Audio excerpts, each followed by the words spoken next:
राज्यभरात सध्या बंजारा समाज आरक्षणाच्या मागणीसाठी रस्त्यावर उतरलाय। मराठवाड्यात मोर्चे निघत आहेत।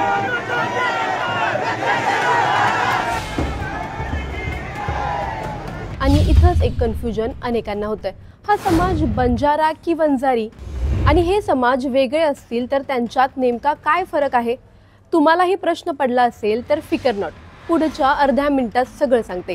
वंजारी आणि बंजारा नावं सारखी वाटत असली तरी दोन्ही समाज पूर्ण वेगळे आहेत। वंजारी समाज भगवान बाबांना मानतो तर बंजारा समाज संत सेवालाल महाराजांना। भगवानगड वंजारी समाजाचं शक्तिपीठ तर पोहरा देवी बंजारा समाजाचं शक्तिपीठ।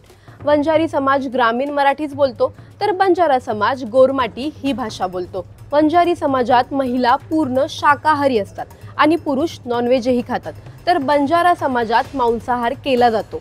बंजारा महिला एक विशेष वेशभूषा करतात, ज्यात आरसे, चांदीचे दागिने आणि रंगीबेरंगी कपडे असतात।